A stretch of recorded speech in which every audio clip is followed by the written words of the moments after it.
suis Patrice Leblanc, je suis professeur à l'Université du Québec en Abitibi-Témiscamingue et je suis le titulaire de la chaire Desjardins en développement des petites collectivités. Je m'appelle Étienne Audette, je suis assistant de recherche à la chaire Desjardins en développement des petites collectivités de l'Université du Québec en Abitibi-Témiscamingue. Mon nom est Augustin Penda, je suis professeur à l'ICAT depuis 2003 et ma spécialisation c'est le développement régional.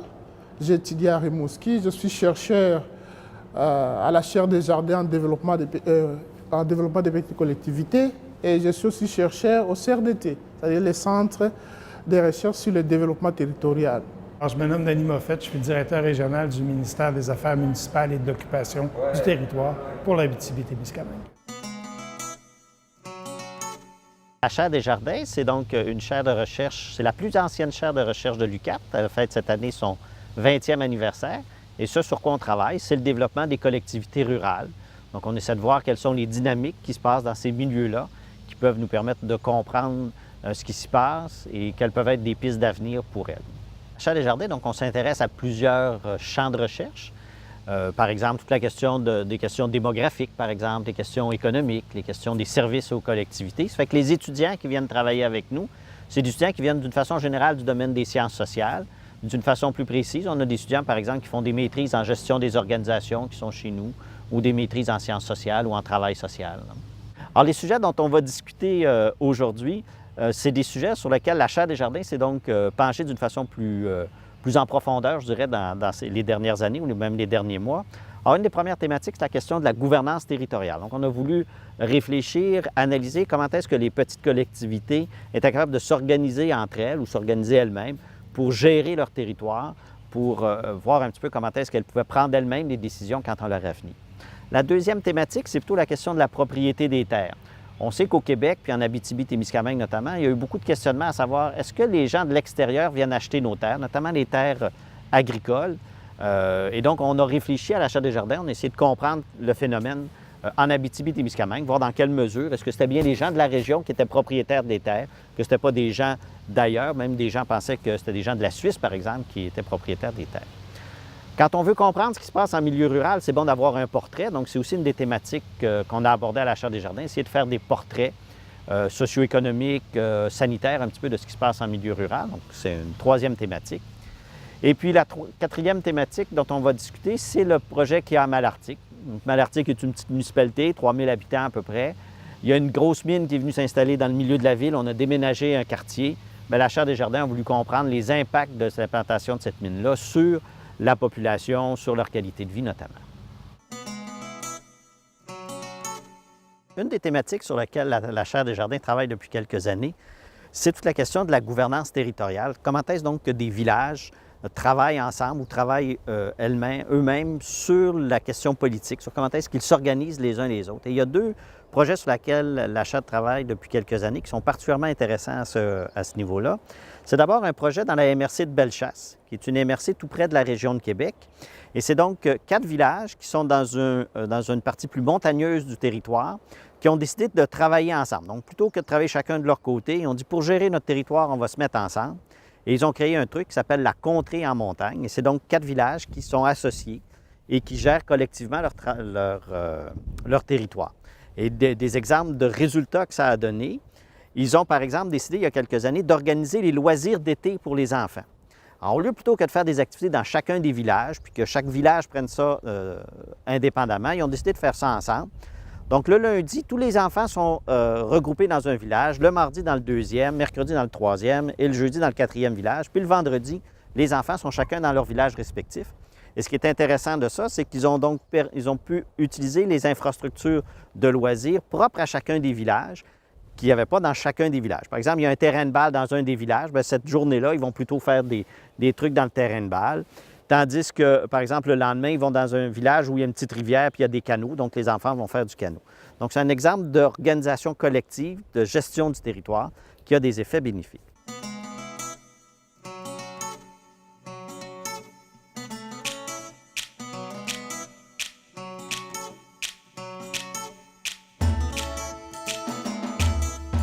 Ici, en Abitibi-Témiscamingue, il y a tout le secteur des municipalités de l'Est du Témiscamingue qui ont aussi un peu de cette même dynamique-là.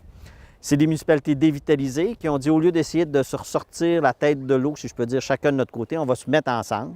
Et ils ont créé ce qu'ils appellent le comité de l'Est, le comité des municipalités de l'Est du Témiscamingue, pour réfléchir ensemble comment développer leur territoire et se donner des infrastructures communes. Ils ont notamment travaillé les dernières années à développer un café, restaurant, station-service pour pouvoir desservir les gens de l'Est du Témiscamingue. Donc, ce qui est intéressant ici au niveau de la gouvernance, c'est que c'est des façons collectives de s'organiser pour prendre en charge les problèmes qui affligent, si je peux dire, chacun des villages. Donc, plutôt que de travailler chacun de son côté, on se met ensemble et on réfléchit ensemble sur ce qu'on peut faire. D'abord les portraits pour savoir qu'est-ce qui se passe dans un milieu ou sur un territoire, afin de dégager et de dire quels sont les territoires qui sont dynamiques, quels sont les territoires qui sont un peu moins dynamiques, quels sont les territoires qui sont en restructuration, ça veut dire les territoires en dévitalisation, pour pouvoir catégoriser tous ces territoires et les aider. On ne peut pas faire des politiques, par exemple, ou des aides mur à mur. Donc c'est ce qui a fait que des politiques anciennes ont échoué. Maintenant, on saura quel territoire est en difficulté, quel territoire est dynamique, pour pouvoir moduler l'aide qu'il faut accorder à chaque territoire. C'est pourquoi on le fait. Alors, à la Chaire des Jardins, on a fait plusieurs portraits. Ça a commencé il y a longtemps. D'abord, Mario Carrier, en 1999, a fait des portraits sur les services de proximité. Après cela, nous avions continué, même dans ma thèse de doctorat, j'ai fait des portraits du Québec rural avec l'indice global du développement. J'ai fait aussi l'indice de défavorisation pour savoir quelles sont les municipalités qui étaient défavorisées socialement, économiquement, culturellement, démographiquement. Et il s'est dégagé qu'il y avait des territoires qui étaient parfois dynamiques économiquement, mais du point de vue démographique, ils avaient des problèmes, et vice-versa. Il y en avait qui combinaient plusieurs défavorisations, alors celles-là, nous avions qualifié des municipalités en restructuration ou dévitalisées pour parler de plus fort. Après, on a fait aussi l'indice du développement humain local. Cet indice qu'on utilise au niveau mondial par l'ONU pour classifier les pays, nous l'avions appliqué au niveau maintenant des territoires des municipalités. En l'appliquant, nous avions eu à classifier les municipalités en 4 catégories. Municipalités dynamiques, moins dynamiques, en voie de dévitalisation et en dévitalisation. Toujours pour comparer les 3 indices et voir si les 3 indices vous classifiez dévitalisés, c'est que vous avez vraiment des problèmes. Ainsi, vous devez avoir besoin de l'aide de l'État. Alors, est arrivée alors la politique de la réalité aussi dans les décors pour dire au gouvernement, au ministère des affaires municipales, regardez les communautés, voici comment elles se présentent, voici leurs photos aujourd'hui. Et regardez les municipalités qui ont besoin de l'aide, vous pouvez les aider selon les moyens qui sont disponibles. C'est ce qu'on a fait. Après ça, il y a eu d'autres discussions entre les chercheurs pour dire que non, les indices qu'on utilisait avant, peut-être, nous avions mis seulement un accent sur l'aspect économique.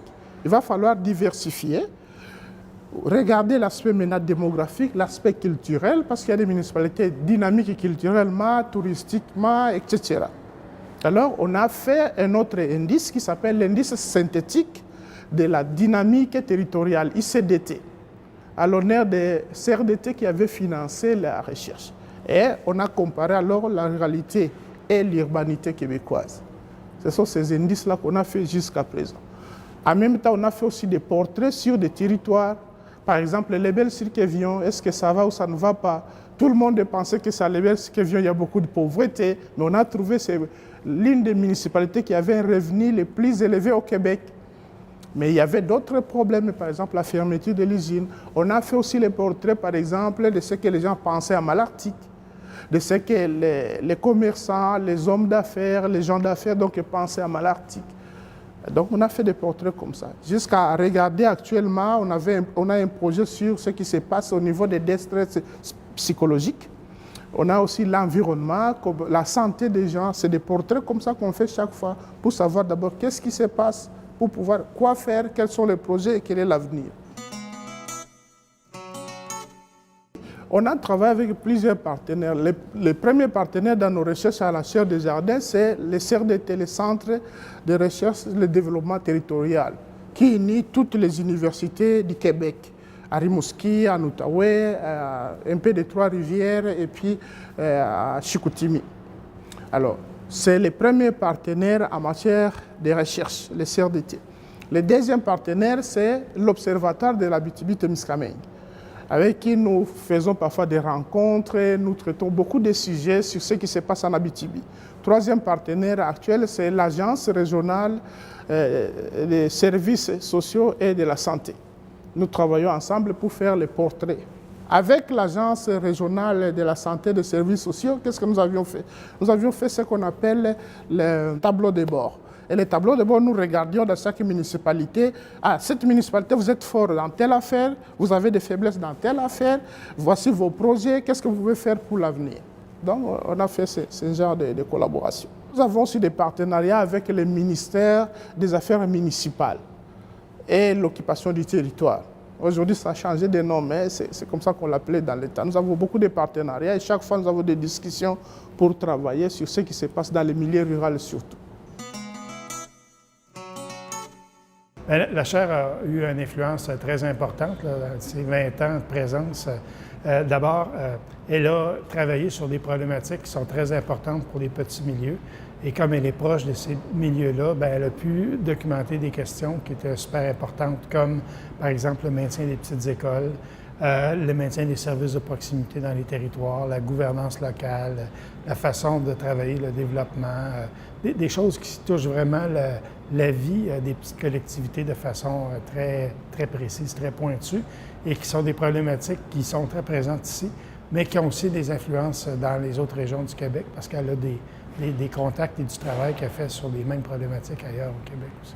La chaire a eu la qualité de pouvoir trouver sa place, pas en écrasant les orteils, pas en étant dans la tour d'ivoire, mais en descendant sur le terrain, puis en s'approchant des gens, puis en étant près des gens. Donc, elle est sollicitée par le milieu.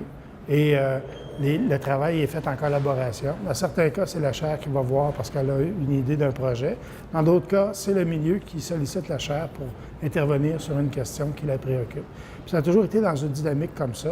Et à la différence de certaines universités qui sont comme des tours d'ivoire, ici, ça a toujours été très amical, très coopératif, très près des préoccupations des gens. Puis la chaire a utilisé le même genre d'approche ailleurs. Elle a des interventions en Chaudière-Appalaches ou dans d'autres régions comme ça, où elle utilise la même approche qui est facilitante puis qui n'est pas effrayante pour les gens. C'est pas l'université qui vient regarder les objets d'études et les gens ne se sentent pas comme des rats de laboratoire, mais ils sentent que la chaire se préoccupe de leurs conditions de vie puis qu'elle essaie de voir de quelle manière elle pourrait construire quelque chose qui les améliorerait. On a travaillé au début, au lancement, c'était le ministère des Régions dans le temps, mais on a travaillé au lancement de la chaire et il y a eu des contacts réguliers, particulièrement dans le secteur de la ruralité. La politique nationale de la ruralité a demandé des études à la chaire. La chaire est présente dans des tables de travail que le ministère a mis en place et ça a été un travail comme ça pendant les dernières 20 ans, intense et de forte collaboration. C'est clair que pour une région comme la nôtre, l'Abitibi-Témiscamingue, la présence de la chaire, c'est un outil majeur qui soutient le développement. Puis, je dirais, c'est comme unique. Là. Il n'y en a presque pas d'équivalent ailleurs au Québec. Donc, c'est vraiment précieux. Il ne faudrait pas perdre ça. À la Chaire des Jardins, une autre des études sur lesquelles on travaille, c'est un peu sur ce qui se passe à Malartic ces dernières années. On sait qu'à Malartic, on a construit une mine à ciel ouvert au centre-ville de Malartic. Pour construire cette mine-là, on a dû déménager un quartier. Et puis les activités aussi perturbent un petit peu la vie à Malartic. On veut comprendre ce qui s'est passé à Malartic, mais tout au long de la vie de la mine. Donc on a commencé à faire une première enquête auprès de la population au moment où la mine se mettait en exploitation. Donc on a interrogé tout près de 300 personnes à Malartic pour avoir des informations quant à leur perception de la qualité de vie à Malartic. Qu'est-ce qu'ils trouvaient qui était bien, qu'est-ce qu'ils trouvaient qui était moins bien. D'une façon générale, on a vu que les gens étaient assez satisfaits de ce qu'ils vivaient à Malartic.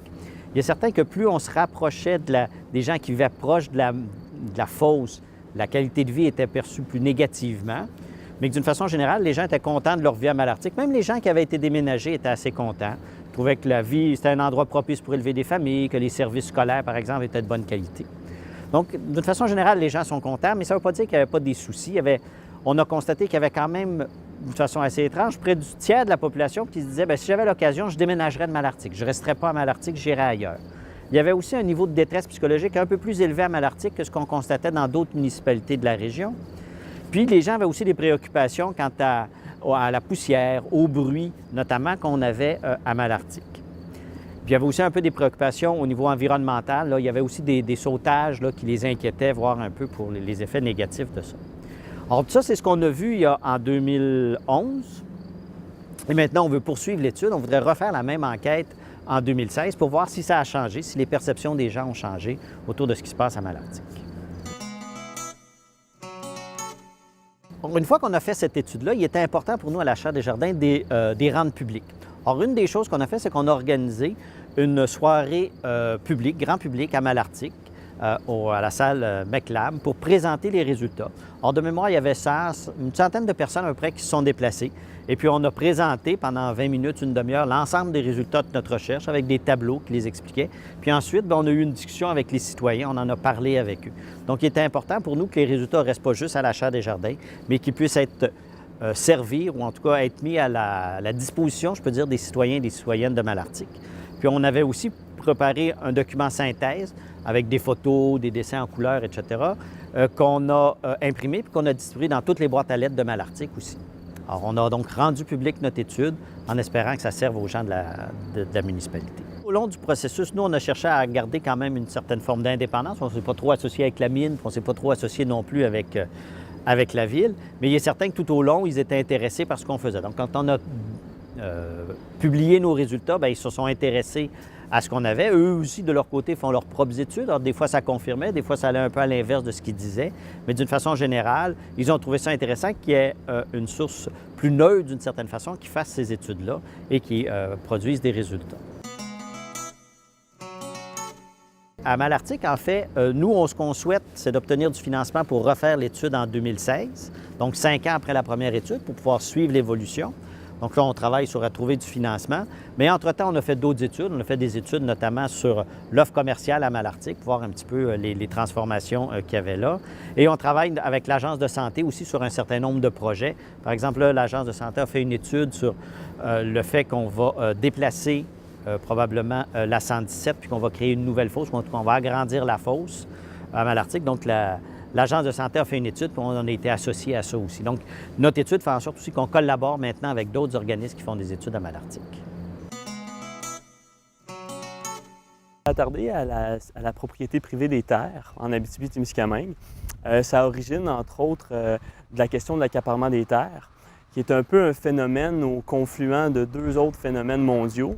D'abord, la crise alimentaire de 2008, où il y a eu de fortes pressions inflationnistes sur le prix des commodités agricoles et où plusieurs acteurs ont tenté de sécuriser leur approvisionnement alimentaire.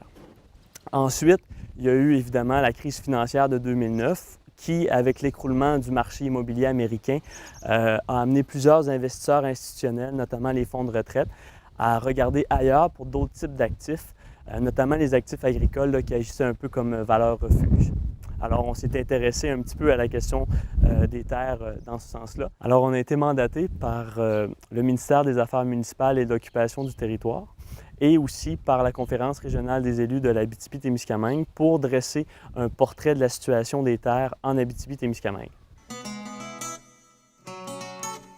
Alors, pour dresser le portrait de la situation des terres, on a utilisé les rôles d'évaluation municipaux, desquels on a tiré plusieurs informations, dont par exemple la superficie des terres et aussi l'adresse postale où sont envoyés les comptes de taxes. Donc, on a voulu, pour chacune des unités d'évaluation évaluées, associer un territoire de correspondance, donc c'est-à-dire à savoir si une adresse était à l'intérieur de la région ou à l'extérieur. Donc, on a fait un peu le portrait à la fois pour l'ensemble de la région et pour chacune des MRC. Au niveau des résultats, le premier constat qu'on peut faire, c'est qu'en Abitibi-Témiscamingue, 85% des terres appartiennent à des gens d'ici. Quand on y inclut les organismes publics, c'est-à-dire les sociétés d'État comme Hydro-Québec, les commissions scolaires ou même les municipalités, ce pourcentage-là grimpe à 90%, entre autres. Lorsqu'on regarde plus particulièrement les terres agricoles, on constate que là aussi, environ 95% de ces terres appartiennent à des gens d'ici. Les terres qui appartiennent le moins aux gens de la région, finalement, et c'est peut-être pas une grande surprise, ce sont les terres dédiées aux ressources naturelles et aussi des terres inexploitées, donc souvent des terres en friche, par exemple. D'autres constats qu'on peut faire, c'est que les territoires de Rouyn-Noranda et de Témiscamingue sont les territoires où le taux de possession des terres par les gens d'ici est le moins élevé. Et à l'opposé, au niveau des terres agricoles, c'est dans la MRC d'Abitibi où on retrouve la plus forte proportion des terres appartenant à des gens d'ici. De ce qu'on a présentement, la situation ne semble pas alarmante, quoiqu'il faut demeurer vigilant, notamment parce que c'est un phénomène relativement nouveau, celui de l'accaparement ou plutôt de la concentration des terres, et surtout parce qu'on a peu de données aussi jusqu'à présent sur le phénomène. Au niveau des recommandations, la chaire pourrait peut-être recommander à elle-même de poursuivre, de refaire l'exercice, en fait, peut-être quelques années plus tard, notamment pour pouvoir comparer l'évolution de la propriété des terres dans le temps. Une autre recommandation, ce serait de regarder ce qui se fait à l'étranger au niveau des instruments de maîtrise du foncier. Donc, ce serait de voir un peu quelles sont les possibilités pour maîtriser davantage le foncier ici dans la région. En guise de conclusion, rappelez que la chaire Desjardins en développement des petites collectivités, c'est la plus ancienne chaire de recherche à l'UQAT. On fête cette année notre 20e anniversaire. Et cette chaire-là, elle a toujours eu comme volonté d'accompagner les petites collectivités dans la prise en charge de leur développement. C'est probablement cette idée-là de prise en charge. La chaire Desjardins ne veut pas faire le travail pour les autres, elle veut faire le travail avec les collectivités. Donc, on travaille avec elles sur des problèmes qui les concernent, des problèmes qui les intéressent et pour lesquels on va essayer avec elles de trouver des solutions. Or, ce lien-là entre l'université et les petites collectivités, le monde rural, est un élément fondamental de la chaire Desjardins, un élément fondamental aussi à l'UQAT. C'est un peu dans la mission de l'UQAT d'être en lien avec ces collectivités. Et c'est dans cette perspective-là que la chaire Desjardins fait à la fois des travaux de recherche plus scientifiques, plus objectifs, mais aussi travaille beaucoup avec les collectivités sur les problèmes. Et c'est ce croisement des savoirs-là entre les savoirs universitaires et le savoir des gens sur les collectivités qui fait un peu la particularité de la chaire Desjardins.